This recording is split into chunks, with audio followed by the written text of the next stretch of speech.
after that game this weekend, we all could have used a Rebel Rabbit or 4 to relax and calm the nerves a bit. My friend, I appreciate you taking the time as always, though. What's going on?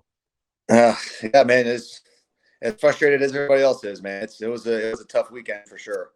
Yeah, the irony, Steven, I was thinking about this before you came on, is that a couple of weeks ago, it wasn't last week, but a couple of weeks ago, we talked about that 56-6 loss to Florida and how you were talking about, like, just throw the tape away, burn it, you can't learn anything. And it's like, that game Saturday was pretty similar to that kind of game where it's just like you're watching as a fan at least, and you're like, I mean, it becomes comedic. It becomes funny. You're like, it's laughable. I mean, you can't even get mad anymore. You're so out of the game. You can definitely still get mad. I can promise you that. Right. But yeah, man, that was a very frustrating effort. As I'm sure everybody can attest to that. Everybody saw the product on the field. It almost looked like we didn't want to be there. But as I can promise you this, like, these guys are fighting their ass off. I mean, nobody's going on to the swamp or anywhere else for that matter. And to who gives a shit? We're just going to go out there and play. Like, these guys are out there for a reason. They want to go out there and play. They want to go out there and play well, and ultimately win the game. But that was as abysmal as I've seen our offense. At least that was tough to watch. And I agree with you, Steven. I think watching from afar, there's sometimes a misconception. It's always a dangerous thing when you say, like, oh, they weren't trying or they don't care. And it's like, you're not in the locker room. Like, that's a dangerous thing, right? To question effort and want to when you're not, like, in somebody's mind, in somebody's heart. Like, you have no idea. But there's obviously a disconnect, and there was a disconnect offensively, right? When you watch that performance, I mean, Florida came in, man, they couldn't stop anybody. I mean, South Florida went up and down the field on them. And you just an anemic performance, anemic. Nothing worked. Run game, pass game. I thought Rattler was efficient. When you look at the numbers in regards, he didn't turn the ball over, but just nothing worked, man. I mean, where do you start when you look at it? Was there one thing that went wrong? Was it a bunch of things that went wrong? Like where do you even begin when you look at an offensive performance like that? I think you throw away just like I said with in regards to the 2008 game, the 56-6. You just got to throw that shit away. I don't feel like these guys are going to learn anything from that game. You just don't. You don't benefit from it. If anything, you just get more embarrassed. So that's one thing that I appreciated Coach Spurrier doing, was just literally just like, we're not watching that tape at all. Like, as far as I'm concerned, that game did not happen.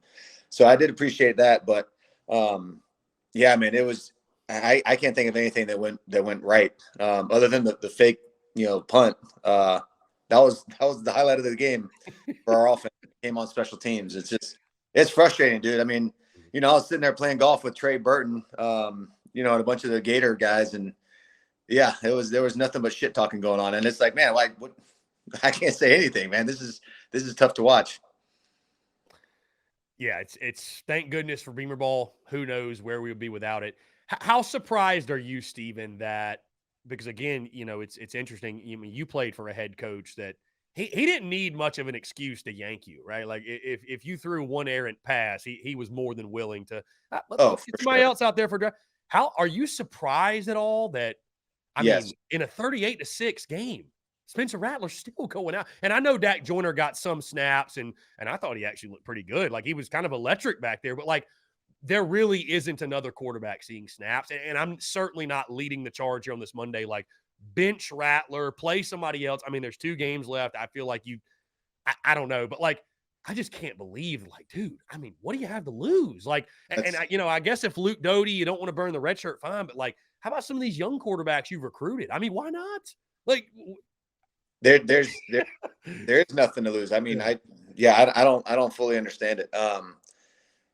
To hell with the red shirt. I mean, shit, we got to. I mean, I had a conversation with the quarterback from Harvard, Charlie Dean. I had a conversation with his dad, and we're just sitting there talking. It's like, the only way you're going to get better is live fire. You're not gonna get better, in practice and just playing against the same guys every single day, and not having live fire shot at you. I mean, you're going to get better in the game. So I think to hell with the red shirt. I'm not a guy that's going to say bench the starting quarterback, but there's got to be another option. There's got to be something else to go on. And as you said, Coach Spurrier wouldn't hesitate to pull him out in the blink of an eye. So, and it's frustrating having that, kind of pressure on, you're always looking over your back shoulder to see if you're going to get pulled out or not, but something's got to give, man. I'm speechless. I'm just like everybody else. I don't know what the hell to say. I don't know what the hell to do, what to think. But I mean, there's got to be some sort of change. Yeah, I look back at Spurrier, and sometimes I think maybe he enjoyed it. Maybe he was like taking it out on his players. For maybe there was a coach that kept yanking him in and out of games, and he's like, I'm gonna make my guys feel that too. I don't know. Anyways, no, we don't have to go back down that road. We've talked about the Arkansas game before that I was at, and just in and out, just like make It it was work, brutal. boys. It was awful, absolutely awful. Oh man, what a life. Anyways, I want to ask you this, man. 2 weeks ago, obviously, we made it a point to bring this up, and Jaheim Bell getting 0 touches, right? That was a problem, or 0 targets, I should say. That was a problem. Right. What are your thoughts on the way they're using him now? Because I kind of feel like, is he getting touches now? Yes. But it's almost like, to me, it's like a putting to quote Morgan Wallen, putting a Band-Aid on a bullet hole, right? Like, you're not really solving the problem. You're just like, oh, let's just stick him at running back. And Right. it's like, I know you want to get him involved, but like, you know what I mean? Like, what are your thoughts on the way they're using him? Like, you have other guys on the roster that actually play the running back position. Like, I still don't think you're really getting the best out of him. And I don't understand our obsession with wanting to just run the ball up the middle, just up the middle at a 420-pound defensive tackle. Like, I don't get that. Like, No, I no. I mean, I understand. Like like everybody's been talking, we want to get him the ball, but we want to get him the ball in space. I going up the middle against that defensive line. I mean, Florida's got some big ass defensive linemen guys. They're not a bunch of slapdicks in there. So why we're running the ball up the middle with him is there's a lot of baffling, a lot of questionable things. But again, I'm not in the locker room. I don't want to bash anybody, but I'm just going to keep saying it. There's got to be some sort of change. Something's got to give eventually. Or people are just, I don't know, man. I'm not up there, so I don't know. But I mean, I can sense that some of the stuff that I'm seeing on social media, just, it's starting to pile up, and people are starting to call for Beamer now. So, something's got to change. Otherwise, his name's going to be on the chopping block. At least that's the kind of feeling that I'm getting reading from social media. Yeah, no, for sure. I mean, Stephen, I'll ask you this, and again, I'm certainly not asking you. Never have I done so, or will I ever asking you to directly throw someone under the bus. But I bring you on here because I really do appreciate your football insight. You see things that the common fan and even myself don't see during a game. The way things happen, formations, plays, what a quarterback's seeing. When you watch this team, and again, you watch on Saturday, like you said, burn the film. What can you learn? But I mean, do you feel like more often than not, it is an execution issue? Do you feel like it's more of a you're scratching your head? Why did we call that issue? Is it a mix of both? Like, is there just anything that stands out from the offense that's a little bit puzzling to you, and is leading to just such poor results? Because obviously there's talent on that side. I mean, we may not be Tennessee or should be the number one offense in the country, but I mean, there are some talented football players on that side of the ball. To get shut out against Florida, a defense that really isn't worth a damn. It's just Right. it's beyond comprehension. So, like, is there anything that you find yourself during a game that you're like, this schematically doesn't make sense, or God, he should have made this play, missed a wide open guy? Is it a mix? Like, is there anything standing out when you're watching the game? I think it's a mix, and I think you brought it up, earlier in the season, talking about, what is our identity as an offense? Fuck, I don't know. Does anybody? I don't think anybody knows. And I think that's just the inconsistency of everything. It's the whole thing is head scratching, and I don't know. I know I say I don't know a lot right now because I just don't. I don't know if anybody does. I'm not in the locker room, and I don't want to bother the guys that are in the locker room right now because they're going through the shit right now, as you can imagine. But yeah, I mean, we just don't have an identity. It's 1 week we're throwing the ball in the air, we're getting guys in, the ball, Jaheim Bell, we're getting them in space. The next week we're handing the ball up the middle. It's perplexing. I understand that you game plan for certain teams based on their talent level at certain positions. So I don't know. Our game planning so far has kind of been shitty, to say the least. At least in my opinion, an onlooker looking in. But yeah, the identity crisis it's tough right now. Yeah. I mean, I just from my vantage point, Stephen, it feels like to me that, and I could be totally wrong here, but and Sat said it, going off of what he said and what I've seen. I mean, it feels like he wants the identity to be And granted, again, I don't think obviously we only have 2 regular season games left, and I don't know how many more games he has in his role, but like I think he wants the identity to be in a perfect world. He would have these big physical, like the best offensive line in the country, and we're just able to run it at will. And like I understand that, but again, as you know, Steven, you got to coach for the ones you got, not the ones you That's want. And right. it's like I understand, but at some point, like you got to stop trying to put a square peg in a round hole. Like I mean, if that can't be your identity, running for 275, passing for 225, like maybe you've got to change in your mind what you want the identity to be. You 100%. just can't keep trying to like force it, because I think I see what he wants. Yeah, and it's why that during his tenure or over these past 2 years, when Carolina's run the football at will, the offenses look great. But it's like, Right. well, no kidding. Like every offense looks great when you can run the ball at will, because it opens everything else up. 100%. But when you can't run it, you can't just say, well, we just got shut down. It's like, no, I mean, we need to make an adjustment. Like, Right. so that's just from my vantage point. There's certain teams you can run the ball against, and there's other teams that you can't run the ball against, and that's just what it is. That's life in the Serengeti, as they say. So, dude, it is baffling. It's tough to be a fan when you're watching these games. And I saw what you were saying earlier. What was it? 24 of 32 games. 24 of the last 32 losses. South Carolina has lost those games by 14 or more points. Yeah, we 75% of the last 32. We talked about that earlier in the season. It's, are we competitive? Are we just getting our asses whipped? And obviously the stats show that the games we've lost 75% of the time we get our asses whipped. It's frustrating for sure. So I know I'm saying I don't know a lot, man, and it is tough to try to diagnose. No, I mean, listen, I feel you, man, because it's like you come out of a game like that and you're just like, I mean, what is there to say? Like you said, it's almost just like burn the tape and keep it moving. I mean, you can learn nothing damn near. And now we got Tennessee, who's what the hell they just put up fucking points. Yeah. So I mean, who knows? Maybe we'll show some pride and win the game. I don't know, but having that kind of effort we had Saturday, that was tough. It could get real ugly on Saturday night. Yeah, I mean, and again, burn the tape defensively, Steven. Did you see any?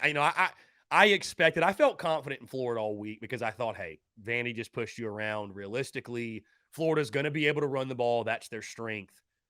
374 yards. I didn't see that coming, my guy. No, like my God. But that's how you get your ass whipped, man. When you just give up that kind of amount of yards rushing, it's that's what Tebow did to us, man. In the 56-6, I mean, they literally just ran the ball, handed it off to Percy Harvin. He's running for 90 yards. It was like watching a freaking track meet, man. It sucks. But yeah, anytime you can run the ball at will, you have a very high chance of whipping somebody's ass. Yeah. You're a quarterback guy, Steven. What'd you think of Anthony Richardson? I'm just curious your thoughts on him. I think he's a hell of an athlete, man. Great player. I really like his off the field demeanor, man. I wasn't really sure. I didn't really believe all the hype at first, and getting a chance to see him more in depth throughout the year. The guy's a hell of a player. Got one of the stronger arms in the SEC. And I think it's pretty cool that he after the games and after all that, he goes and stays with his mom. He's like, fans will turn on you in a freaking New York minute, as I am very well aware of. They love you 1 minute, then you throw a couple picks or you lose the game, and then it's all over. So, Jonathan Odom is a tight end over there. He's the Tampa guy, and I keep in contact with him, and they everybody's got nothing but positive things to say about him. So that's when you have a guy like that in the locker room, that's a good problem to have.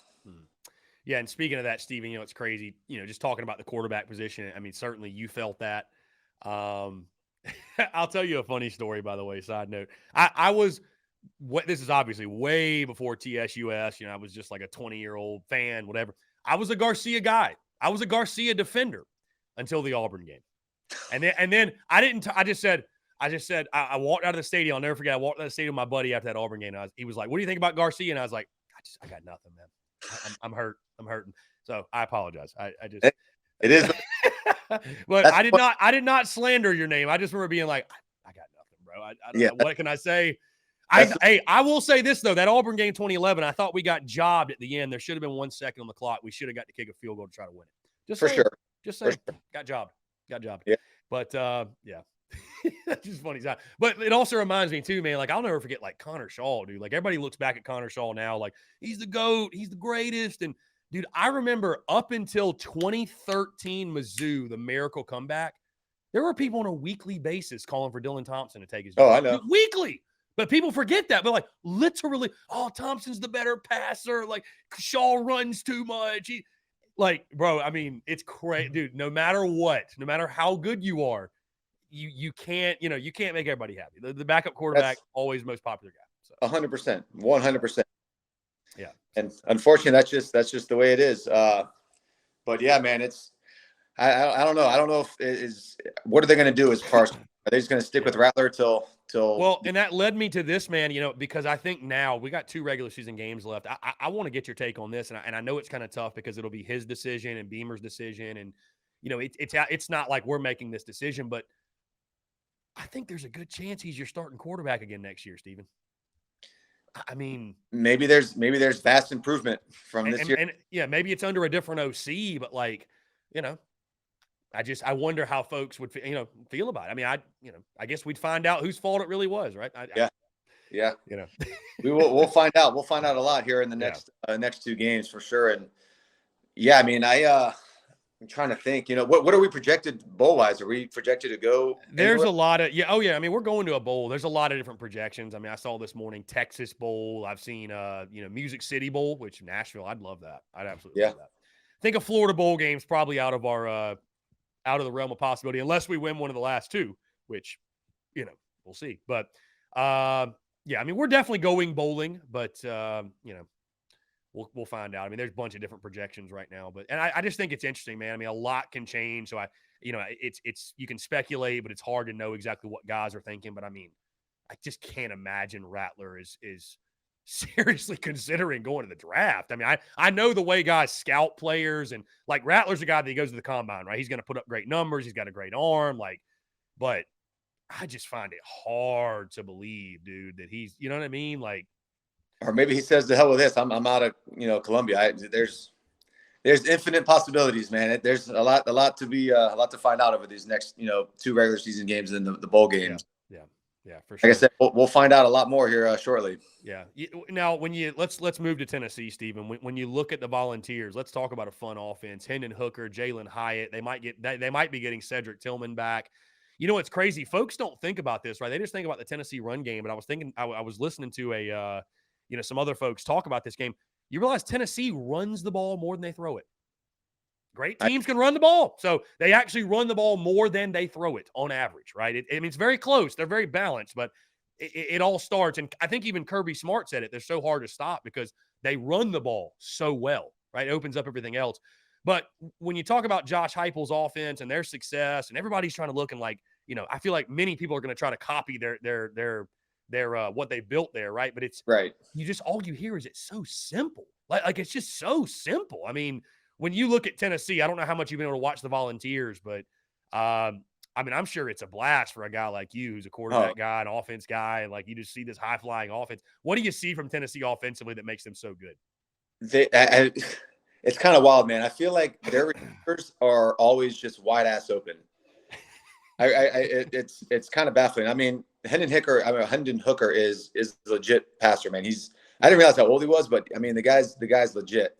But I think it's Heupel's got those receivers just wide ass open. I mean, he's making some accurate throws, but for the most part, guys are just hanging out, man, just ready to catch the ball. So that's kind of what I've seen the majority of the games that I've watched. I watched the Georgia game, obviously, and then I watched them play against Alabama, which was a phenomenal game. But yeah, man, we're gonna have our hands full this Saturday night. Yeah, it's Stephen, you hate to go into a ball game with little to no hope or little to no expectations. But man, I mean, it's just after you get beat the way you did. I mean, dude, Tennessee just put up 66 on Mizzou, who's one of the best defenses in the conference. And that's what like what? Like, I mean, God. Yeah, And they need the style points for the playoff. You're just like, oh my God. yeah. Like the odds they come in sleepwalking are pretty much zero. Like they're going to be coming in looking to prove a point. Like, Oh, so, you best believe they're going to try to put up 60 plus on yeah. us again. That's going to be their goal. The remaining of the years, they're just going to try to pile on points, which don't blame them. Yeah. Well, we won't spend too much time then talking about that game. I want to ask you about, like you mentioned, right? I think what's so interesting right now is we're not behind closed doors, like you mentioned. Like things could have already been decided for the betterment of the program that have not been released to the public yet. But the tough thing is in the short term, fans have just got to sort of grin and bear it. And, I'm still, obviously I'm 110% behind Shane Beamer and believing what he's doing. That doesn't mean he's immune from any and all criticism, right? You're in that position. You're going to hear it. It is what it is. Yep. People get frustrated. I mean, that's what you want. You don't want to coach for a team and a fan base that doesn't give a shit. You want to coach for a fan base that's up in arms and is passionate and is, it is what it is. The beauties and the banters, I say. I believe in Shane Beamer, but I do believe also like some of the decisions he has coming up, and he's a young coach, and I think we need to give him the opportunity, right, to make the adjustments and make the decisions. But there's going to be some decisions upcoming, Stephen, that are most certainly going to shape. I think of, and I can't recall every single move he made, but people just think of Steve Spurrier, right? And I'm not trying to compare Shane Beamer and Steve Spurrier in any way, but they think of Steve Spurrier and they just think of him. He had a great staff. Like, Yep. he had an elite staff. When he brought in Sean Elliott, that was a game changer. Like, there were different guys. When he brought in Shane Beamer, that was a game changer in recruiting. Like, he brought in different defensive guys, brought in Brad Lawing, game changer. Like, he had and I think so. I think that's going to be Beamer's, one of his biggest challenges early on is just building that elite staff around 100%. him, right? Because he's not going to shoulder all this and do it on his own. He's a rookie head coach. He's learning on the go. And I don't see him as being a guy that wants to be the guy that's having to call the plays. Like, he wants to be the CEO, the culture builder, the facilitator, the fundraiser, again, the CEO of the company. And he wants to allow his assistants to do their thing, which is why I'd imagine play calling duties haven't been shifted. He hasn't taken them himself. Like, he's going to let Sat do his thing, at least till season's end. But I'll be intrigued, man. I'm giving Shane Beamer the opportunity to make adjustments, and I trust that he will. But there's going to be some decisions upcoming, Stephen, that I think most certainly are going to shape the future of his tenure here. For sure. And to piggyback on that, Coach Spurrier back then, I mean, that was the late 2000s or mid 2000s. There wasn't the immediate success rate that fans and players want right now. Everybody wants to win right now. Today they want to win. They don't give a shit about the future. They want to win right now. And I think back when Coach Spurrier was coaching us, I feel like he got a lot more leeway, so to speak, with, sometimes you'd have a shitty offense. And I just read somebody's comments. It took Spurrier, 6 years to have a winning record in the SEC. So, I mean, that's a long time. And, I'm hoping that we can give Coach Beamer the benefit of the doubt. But as you mentioned, something's got to change. Otherwise, there's going to be a change at the CEO position. So that's just my gut feeling, at least. Yeah. And I think, to your point, Stephen, you are right. And because I've been someone since Beamer was hired, I looked at it as, hey, you know what? We got to allow Shane Beamer to grow as a head coach. I think it should be a minimum 5-year thing. Like, really, you're rolling the dice here. Like, you got to think his years 6 through 10 for Beamer, he's going to be a better head coach than he was years 1 through 5, right? Like, he's literally learning on the job. But I also understand fans' frustration where it's like you see Tennessee, you see TCU, you see some other teams that, like, they're having success so fast. Right. It's happening so quickly, especially the Tennessee thing. I think that's one of the ones that really hurts. So my phone was on 2%. So you're good. No, you're good. You're good. You're good. But yeah, no, I 100% agree. I know they're friends and all that stuff, and Seth was in the wedding and all that, but sometimes it's a business decision, so you gotta figure that out, and kind of in a hurry. Yeah, no doubt, Stephen. I appreciate you taking the time, man. It's always a pleasure. Last thing, I know for you, every opponent you look forward to kicking their ass, but you had some fun ones against Tennessee, man. You got any good memories in Rocky Top or just playing against the Vols or anything specifically? Because again, when you were there, y'all were beating their ass. So yeah, those are some fun I will games. say this. We did get our ass beat in Knoxville. That was the Kiffin blackout game. The Kiffin blackout. 09, right? 09, I think. or was it no 08? I think it was 08. Yeah. I Yeah. think it was either 08 or 09, but yeah, they only got us one time, but yeah, man, they beat our ass pretty good that Yeah, that that night. was the black jerseys. No, it was 08 because 09 I recall specifically because that was my, or no, it was I don't know, bro. I'm all twisted. I just know the other one was the Stony Woodson pick six game. Yeah, the 08 that was 09 because the 08 game that was the Stony Woodson pick six. We wore black jerseys. Don't ask me how I remember all these details, but I remember I was at a baseball tournament watching in a hotel room. Yeah, and we kicked their ass. That was Phil because that was the last year of Phil That's Fulmer in right. 08. Yep. In 08. Yep. And then 09 was Kiffin, Halloween, black jerseys. Yep. And that was the comeback, right? We were down like 28-3 and Corey Boyd went off, right? I think in the Yep. second half. Yep. Good Yeah. times. No, we definitely came back, but that still that was ugly. That was Halloween night Yeah. too. Yeah. And It then was it was a fun night when we got home, I could tell you that. and then of course 2010, you and Alshon just all over the Tennessee defense. Fun times. Yep. Fun times. Steven, always a pleasure, my man. I appreciate you taking the time. Looking forward to doing it again next week. Absolutely, man. Yeah, I'll be in Columbia on Thursday morning, so Beautiful. I'll be in Columbia Friday. Let's link up for sure. cool. You got Yeah. I'm sure you got a bunch of events going on. You got a bunch of different things you're doing. Yeah, so once I get the itinerary, I'll shoot it over to you so you can shoot on over and we'll do something. Yeah, man. We'll do it. I'm looking forward to it, man. I appreciate you. Absolutely, man. We'll see y'all later. Yeah, man. Take care. See you. Roach King out.